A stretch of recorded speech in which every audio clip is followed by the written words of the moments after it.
El rostro amarillo. Primero, siempre espectador y actor frecuentemente de los extraños dramas y a veces jocosas comedias en que Sherlock Holmes intervenía y demostraba sus prodigiosas facultades de observador y de psicólogo, he procurado reflejar en estas incoherentes memorias todos sus triunfos, callando sus fracasos, que, en honor a la verdad, han sido pocos. Sin embargo, Holmes se equivocaba también, y yo, fiel cronista de todo, tomaba nota de estas planchas, de igual modo que de aquellos éxitos. Hoy, pues, amigo lector, vamos a hablar de un asunto en que la imaginación de Holmes viajó demasiado. Aconteció que una tarde de primavera, después de un largo y delicioso paseo por Hyde Park, regresamos Sherlock Holmes y yo a nuestra casa de Baker Street, y al entrar nos dijo el criado: «¿Ha estado aquí un caballero preguntando por el señor?» El rostro de Holmes demostró atención. «¿Y se ha ido ya?» «Sí, señor». «¿No le suplicasteis que pasara a descansar?» «Sí, señor». «¿Y aceptó?» «Sí, señor». «¿Cuánto tiempo estuvo aguardando?» «Una media hora aproximadamente. Parecía muy agitado, y mientras estuvo en vuestro cuarto, yo le vi por el ojo de la cerradura dar muchos paseos y murmurar incoherentes palabras.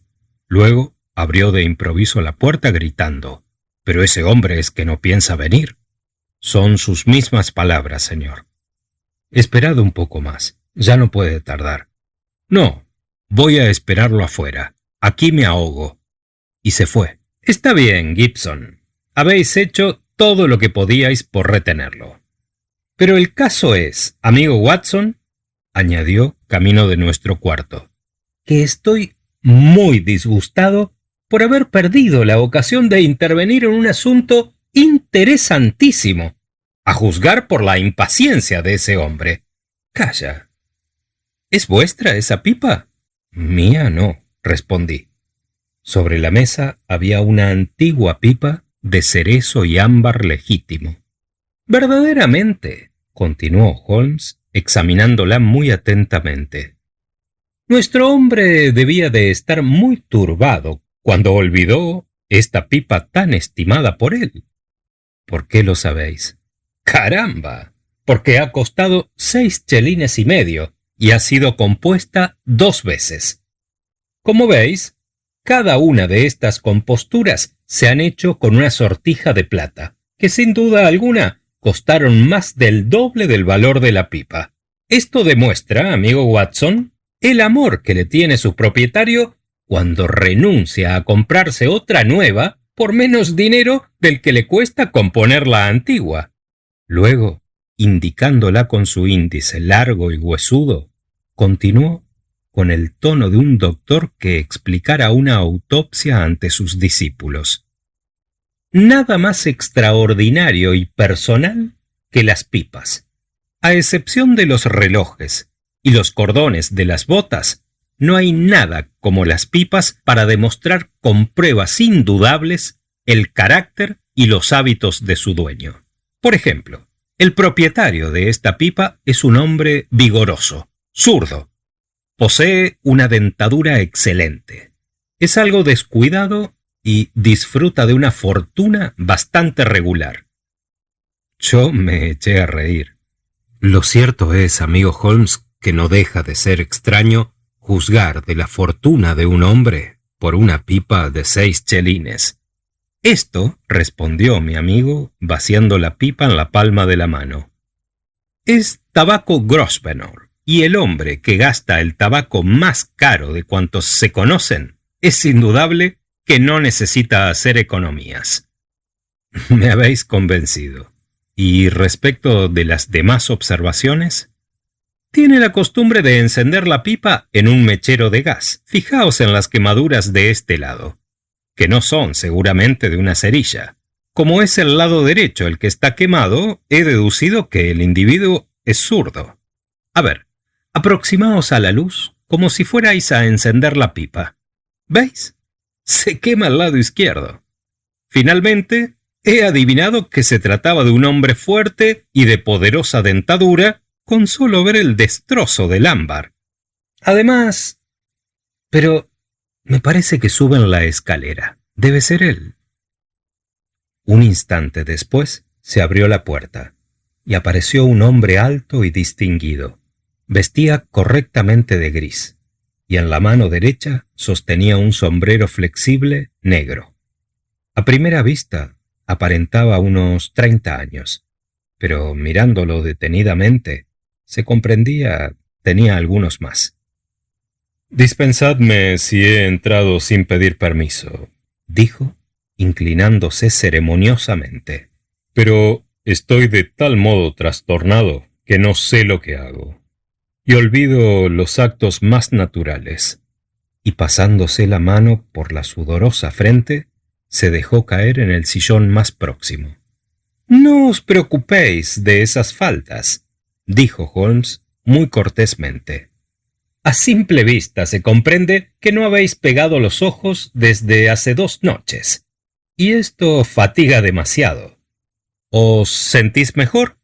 «Sí, un poco más tranquilo». «Bien, en ese caso, ¿en qué puedo serviros?» «Vengo necesitado de vuestros consejos.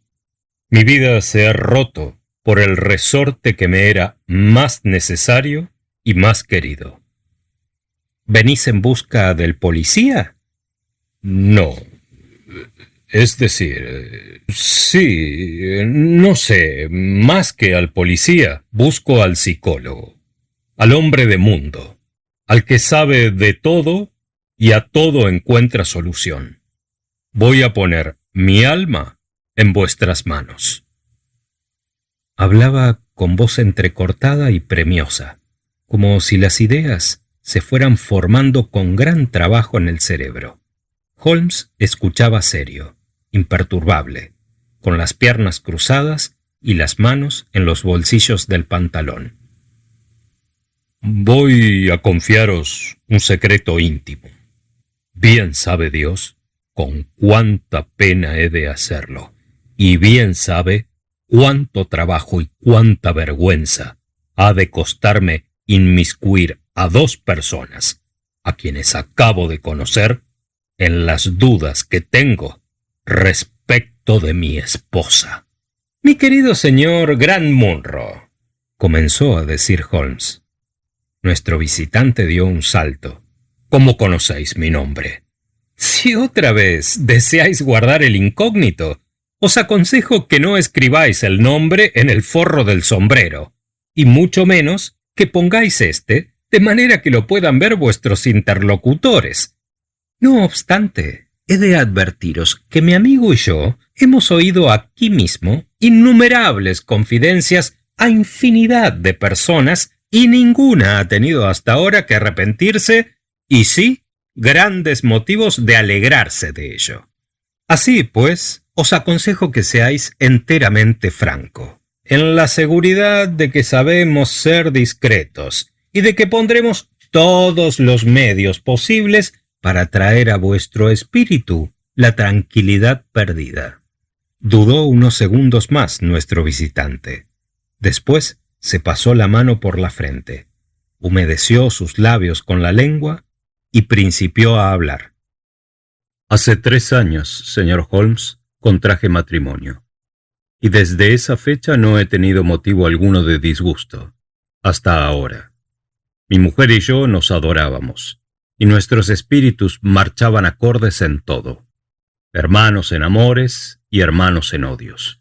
Pero desde el lunes pasado, toda esta felicidad se derrumbó. Entre mi mujer y yo se ha abierto un abismo infranqueable. He comprendido que en su vida, en el fondo de su corazón, ha surgido el primer misterio, el primer secreto. Y ya se inicia la separación de almas, a la que seguirá quizá la separación de cuerpos. Antes de seguir adelante he de advertiros, señor Holmes, que mi mujer me ama, me sigue amando. No ha dejado de quererme ni un solo instante. Y tal vez su cariño sea mayor que antes. Entonces, interrumpió Holmes con alguna impaciencia. Pero hay un secreto entre los dos. Y basta con eso para labrar mi desdicha. ¿Cuándo conocisteis a vuestra esposa? Ahora voy a decirlo. Cuando yo me casé con Effia, se llama Effia. Tenía unos 25 años y era viuda de un tal Hepson, abogado de gran fama en Atlanta, América. Había tenido un hijo de este hombre. Y cierto año en que sobrevino la fiebre amarilla, fueron atacados de ella su marido y su hijo, muriendo los dos, según atestiguan las actas de defunción que tuvo que presentar Effia para contraer segundas nupcias. Causáronle tal horror estas dos muertes, que abandonó inmediatamente a América y vino a vivir con una anciana tía suya en el condado de Middlesex. Su marido le dejó un capital de 4.500 libras, que le permitía vivir con algún desahogo. Nos conocimos cuando apenas llevaba ella 6 meses en Pines, y nos casamos enseguida.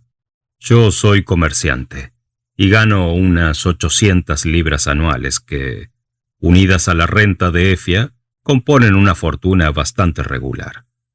Gracias a ello vivimos con mucha holgura, y nos permitimos el lujo de vivir en un precioso hotel que hemos alquilado en Norbury, en medio del campo. A excepción de una posada y otros 2 hoteles, no hay más edificio en las cercanías. Durante el año yo tengo que hacer muchos viajes a Londres, pero en el verano paso una larga temporada con mi mujer. Y somos, es decir, éramos, los seres más dichosos de la tierra. Se me olvidaba. Cuando nos casamos, quieras que no, y a pesar de mis insistentes negativas, Effia me entregó toda su fortuna, suplicándome que la uniera a la mía y que dispusiera a mi gusto. Pues bien, hará unas 6 semanas, Effia entró en mi despacho y bajando los ojos, demostrando gran turbación, me dijo: «Ya recordaréis, Jack, que cuando os entregué mi fortuna, la aceptasteis con la condición de que si yo la necesitaba alguna vez, os la pidiera sin reparo de ninguna clase». «En efecto, ¿qué deseáis?», contesté algo extrañado. «Necesito 100 libras». Supuse que se trataba de algún capricho, pero no pude reprimir mi curiosidad. «¿Para qué?», dije, casi inconscientemente. «Ya sabéis», prosiguió ella más tranquila y sonriendo levemente, «que me prometisteis no ser más que mi banquero. ¿Y qué? Nada, que los banqueros no preguntan nunca a sus clientes». Aquello me intrigó, y sin poder ocultar mi disgusto dije con sequedad: «Bien, tendréis esa cantidad. Os lo agradeceré mucho, pero ¿no puedo saber en qué vais a emplearla? Quizá algún día lo sepáis. Hoy no». Firmé, pues, a regañadientes el cheque de las 100 libras y se lo di. Había nacido entre nosotros dos el primer secreto. Una de las 2 casas de campo próximas a la nuestra, la más bonita, con amplios ventanales, con piedras musgosas y plantas trepadoras, se halla separada de nosotros por un bosquecillo de pinos, al cual me agrada ir en mis horas de ocio.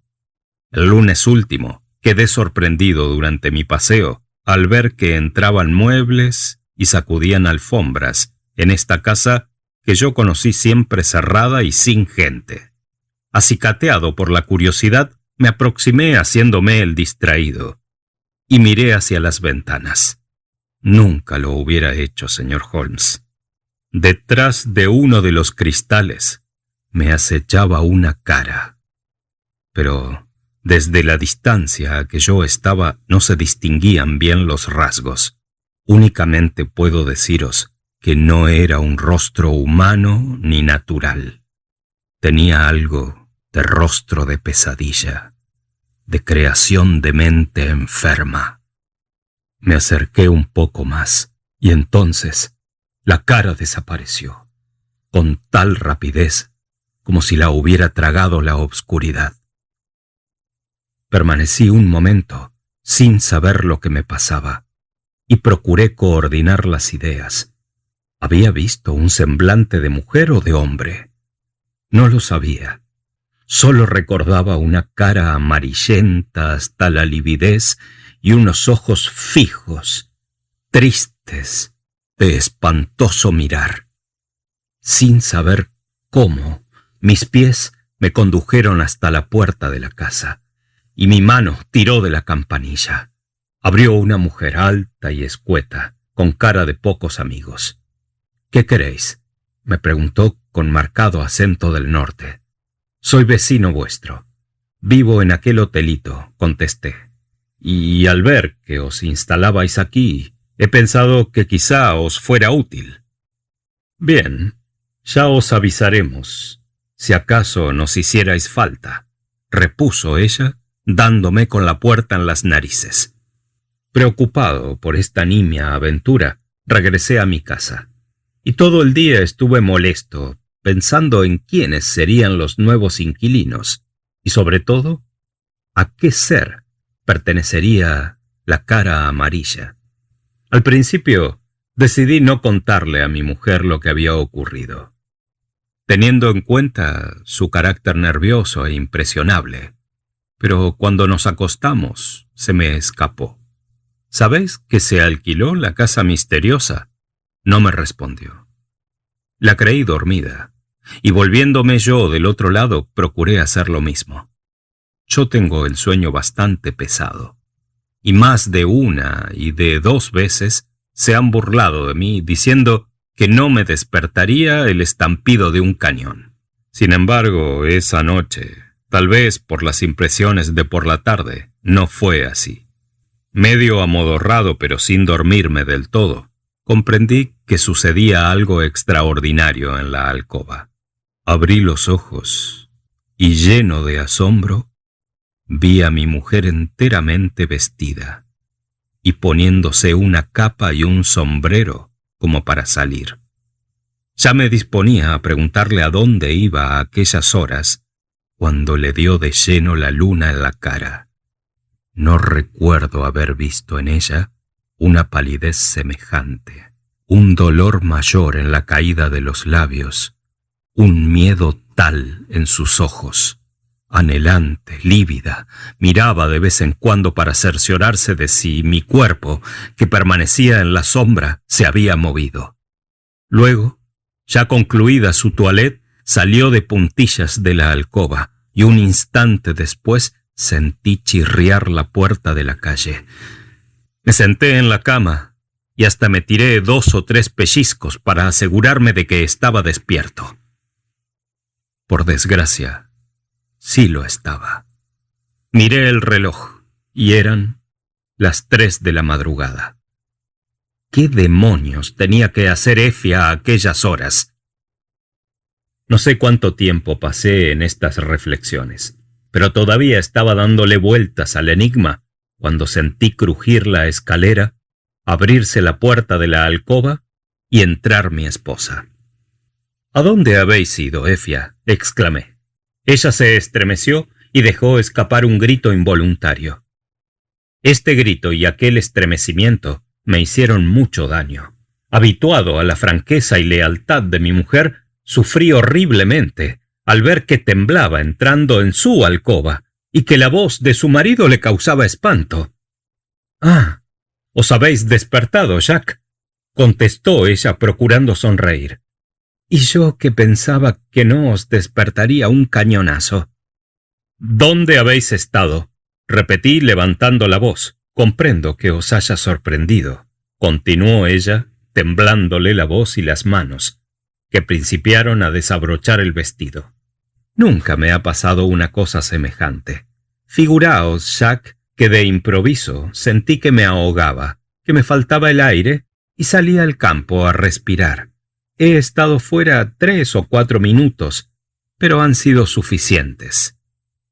Yo observé que durante esta explicación esquivó mis miradas, y que la voz era temblona e insegura.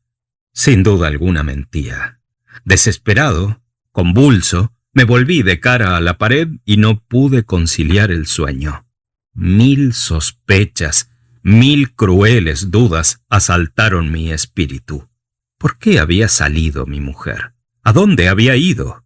¿Por qué se turbó al contestarme? Y la noche pasó lenta, inacabable, atenazando mi corazón y torturando mi cabeza. Al día siguiente, mejor dicho, aquel mismo día, tenía pensado venir a Londres. Pero comprendiendo que no tenía el cerebro para nada, me quedé en el hotel. Mi mujer parecía tan preocupada y tan triste como yo. Durante el desayuno apenas pronunciamos 2 o 3 frases, y me faltó tiempo, en cuanto terminó, para salir al campo buscando aire y libertad para mis cavilaciones. Fui hasta el Palacio de Cristal, donde estuve mucho rato, y a eso de la 1 de la tarde volvía hacia Norbury, cuando al pasar por delante de la misteriosa casa de campo, recordé lo sucedido el día anterior, y me detuve un momento mirando a las ventanas. ¿Cuál sería mi asombro, señor Holmes, al ver abrirse la puerta de la casa y salir a mi misma mujer? Quedé estupefacto. Pero, por muy conmovido que yo estuviera, mucho más, lo estaba mi mujer. Al verme, dudó si volver a entrar en la casa. Pero luego, comprendiendo que sería inútil ocultarse, avanzó hasta mí con las manos tendidas y la sonrisa en los labios. «Hola, Jack», dijo, intentando fingir una tranquilidad que desmentían sus ojos llenos de terror, su voz temblorosa y sus mejillas lívidas. «He venido a ofrecerme a los nuevos vecinos. Pero, ¿por qué me miráis así? ¿Estáis incomodado conmigo? De manera que fue aquí donde vinisteis esta noche». «¿Cómo?» «Sí, tengo la seguridad de que vinisteis aquí. ¿Quién es esta gente para que la visitéis con tanta familiaridad?» «Esta ha sido la primera vez que he venido a esta casa». «¡Mentís!», grité ya fuera de mí. «Vuestra conducta es infame, señora. Ahora mismo voy a conocer la verdad». Y me dirigí hacia la casa. Pero ella se me abrazó y, sujetándome fuertemente, se echó a llorar. «No, Jack, no. Por Dios, os ruego que no entréis ahí. Algún día lo sabréis todo. Os lo diré yo, pero ahora no puede ser». Yo intenté desasirme de ella, pero no lo conseguí. «Vamos, dejadme». «No, Jack, no. Tened confianza en mí.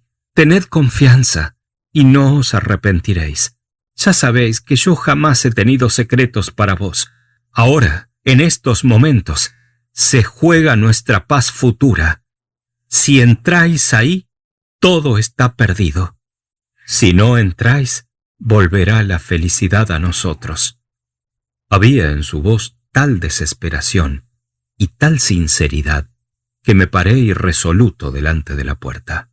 «Bueno, consiento en no entrar, pero ha de ser con una condición. Decidla. Podéis guardar el secreto todo el tiempo que os plazca, pero vais a darme palabra de no volver más a esta casa». «Está bien, haré lo que queréis. Ahora, vámonos pronto». Y me tiraba del brazo con todas sus fuerzas, aumentadas por la excitación nerviosa. Me dejé llevar, y conforme andaba, volví la cabeza y miré a la ventana. Detrás de los cristales estaba el rostro amarillo. En los días siguientes no salí de casa, y durante ese tiempo mi mujer cumplió su palabra de no salir tampoco. Pero al tercer día tuve absoluta necesidad de venir a Londres, y a la vuelta tomé el tren de las 2:40 en vez del de las 3:36, que es el que tengo costumbre de tomar siempre. Al entrar en casa, encontré a la criada. Me pareció notar que se turbó algo al verme. «¿Dónde está la señora?», interrogué. La señora creo que ha salido a dar un paseo». La actitud de la criada me llamó la atención y despertó las dormidas sospechas. Subí al primer piso para asegurarme de que Effia no estaba en la casa, y al mirar casualmente por una ventana, vi a la criada que corría campo traviesa hacia la casa misteriosa. Ciego de cólera, descendí las escaleras dispuesto a terminar de una vez. Me interné en el bosquecillo de pinos y me crucé con mi mujer y la criada, que pasaron corriendo casi a mi lado, sin divisarme. Me alegré de ello. Yo iba dispuesto a entrar fuese como fuese en la casa enigmática. Así lo hice. La puerta estaba entreabierta, di un empujón. En el primer piso, todo respiraba placidez y tranquilidad. De una habitación cercana venía el cantar del agua hirviendo en una olla. Un gato gordo y negro dormitaba sobre las losas. Subí al segundo piso y hallé otras habitaciones enteramente desiertas. No se oía un rumor, una voz. La casa debía estar vacía. El mueblaje de aquellos cuartos no podía ser más vulgar ni más modesto. Empujé una puerta y entré en otro cuarto, precisamente al que correspondía la ventana donde vi la cara amarilla, cuyos muebles formaban rudo contraste con las piezas anteriores por su lujo y su buen gusto. Encima de la chimenea había un retrato de mujer. Permanecí mucho rato, hasta asegurarme de que no había nadie en la casa. Luego, con el alma rota, ya sin rabia, sin voluntad, con un dolor inerte, salí de la casa y entré en la mía. Efia me aguardaba en el despacho. «Perdonadme, Jack», dijo al verme. «He faltado a mi promesa, pero si lo supierais todo, me perdonaríais». «Pues, decidlo», grité. Ella se retorció las manos con desesperación. «No puedo, Jack, no puedo. Me es imposible». «Pues bien, hasta que me digáis quién es la persona que habita esa casa y por qué le habéis dado ese retrato, no habrá nada de común entre nosotros». Y rechazando sus brazos, desoyendo sus súplicas, salí de casa y subí al primer tren. Esto pasó ayer, y desde entonces no la he vuelto a ver. Ni sé nada más respecto de esta desgracia que ha caído sobre mí. Ahora, señor Holmes, espero vuestros consejos. Os suplico que no me abandonéis, porque en vos confío. Yo no puedo más. Holmes y yo habíamos oído el extraordinario relato con la mayor atención. Cuando Grant Munro terminó de hablar, hubo un gran silencio. Holmes permaneció cortos instantes con la barba clavada en las dos manos. «Vamos a ver», interrogó al fin.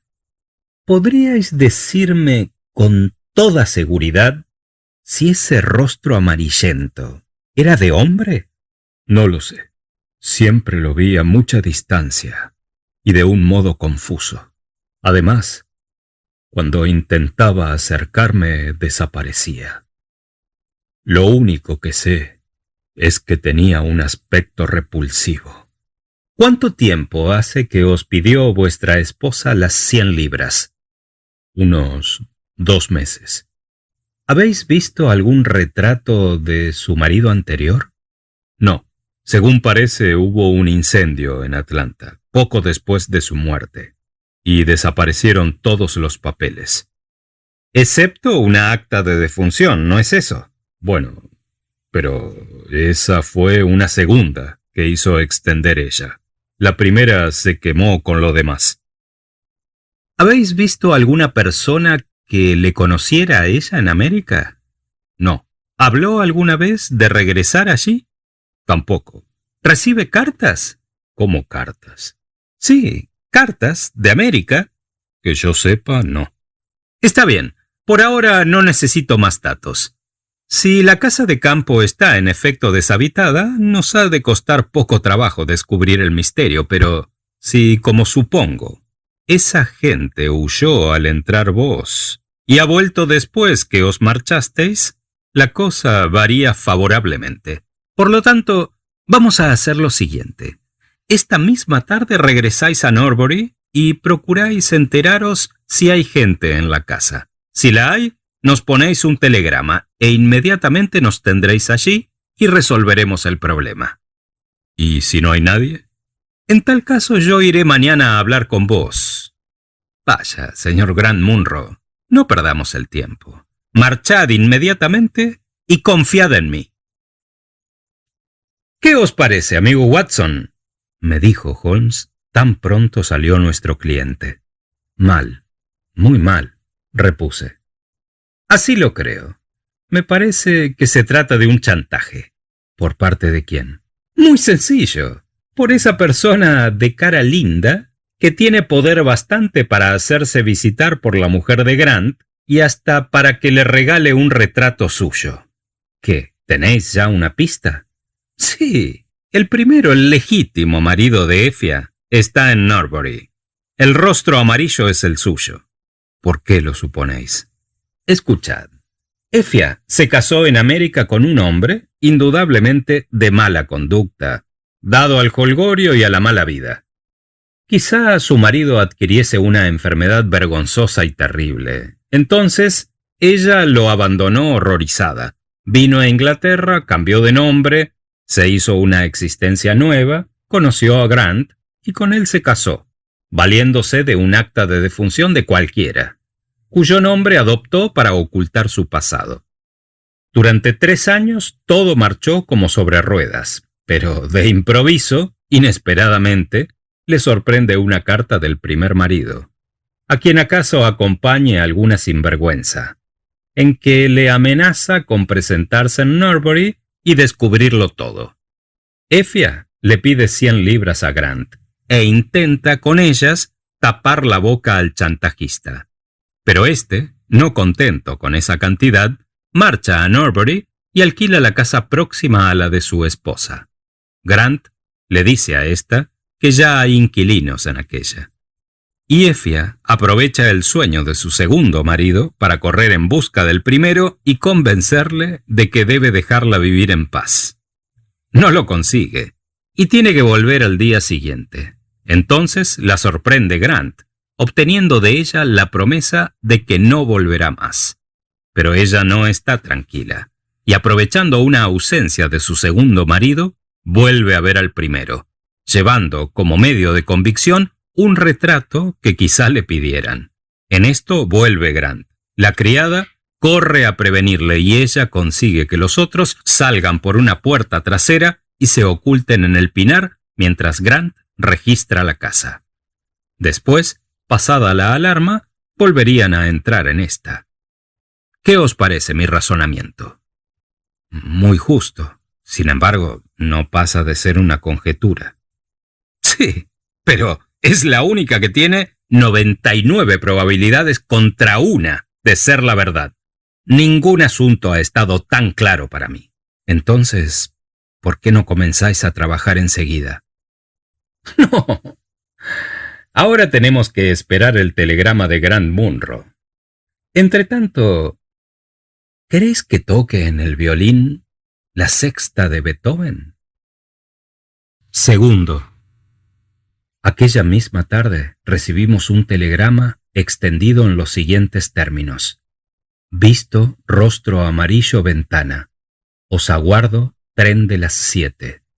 No haré nada hasta que lleguéis. G.M.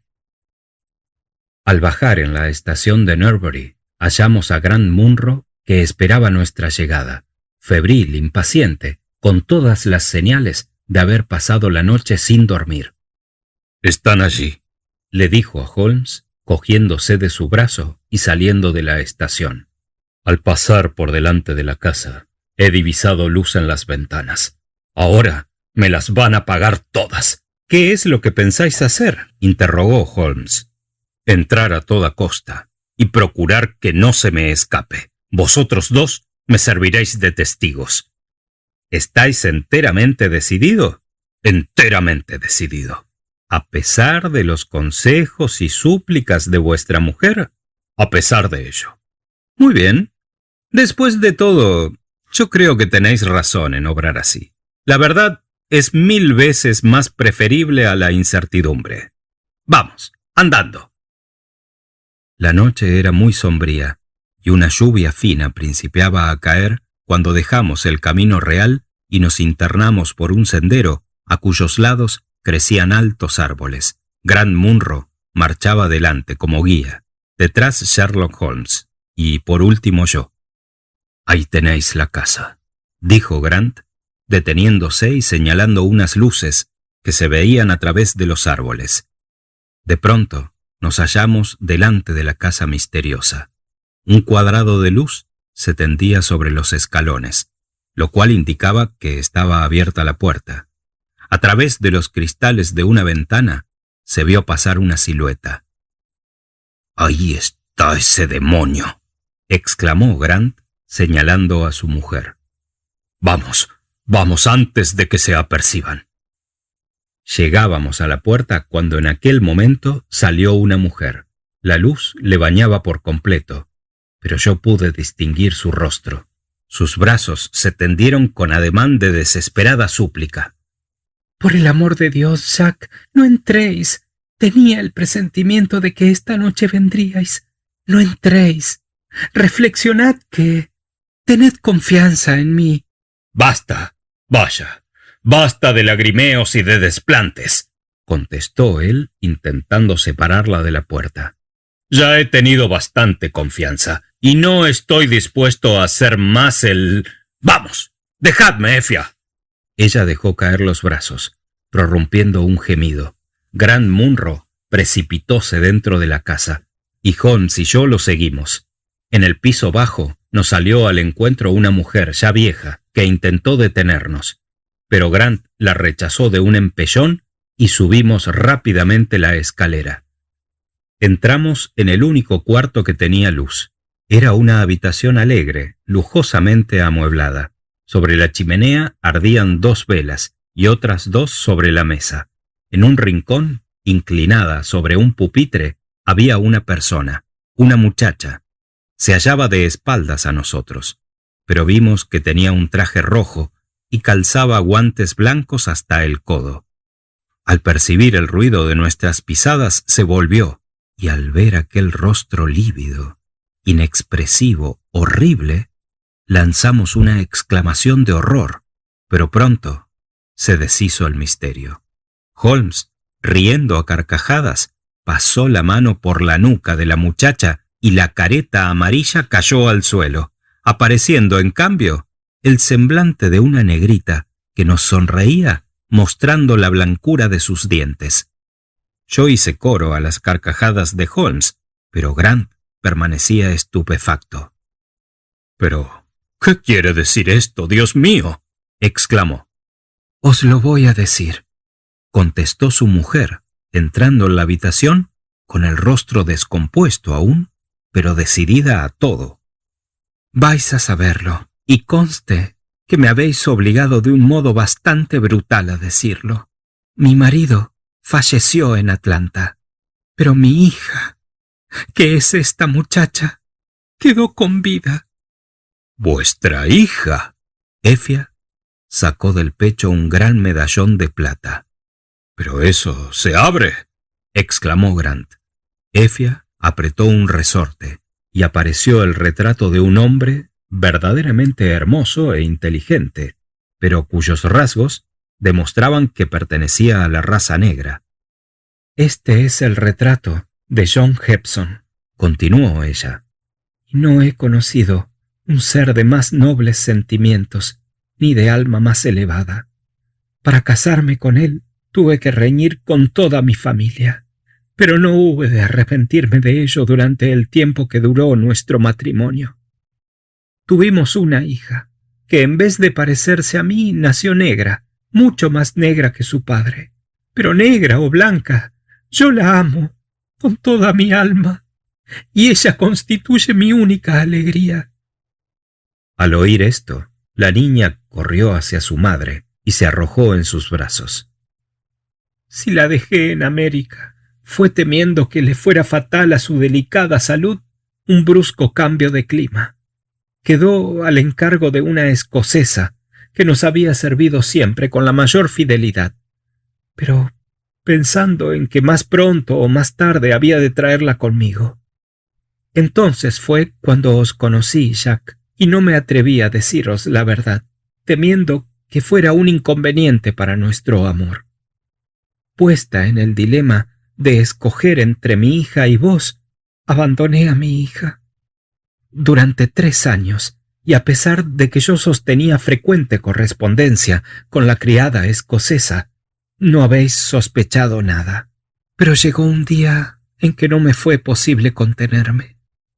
El deseo de ver a mi hija se hizo irresistible, y despreciando todos los peligros y arrostrando todas las consecuencias, os pedí 100 libras y se las envié a la escocesa para que vinieran a Inglaterra y alquilaran esta casa.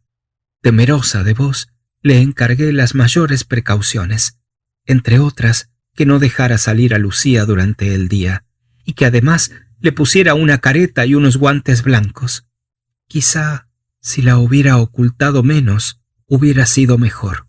Vos fuisteis el primero que me disteis la noticia de su llegada. Procuré esperar a que fuera de día para abrazar a mi hija, pero no pude contenerme y salí a medianoche, confiada en lo pesado de vuestro sueño. Lo demás ya lo conocéis. Me habéis sorprendido 2 veces, y la última tuvimos tiempo de que se escaparan Lucía y la criada por una puerta, mientras vos penetrabais por la otra. Ahora tenéis mi vida en vuestras manos.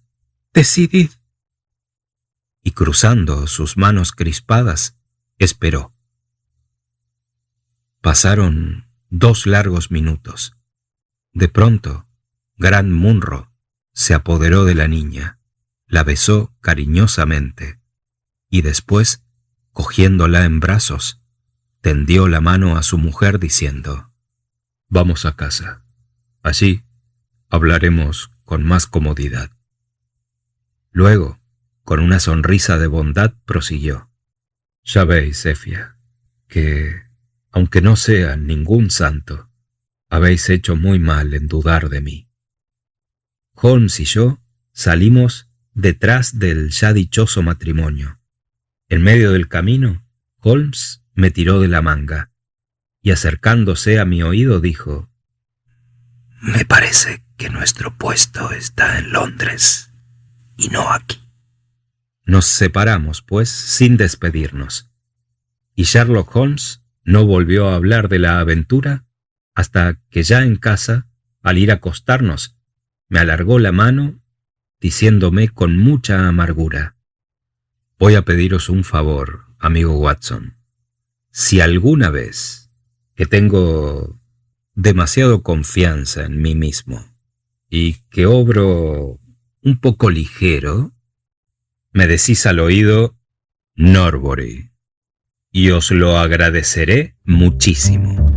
Buenas noches».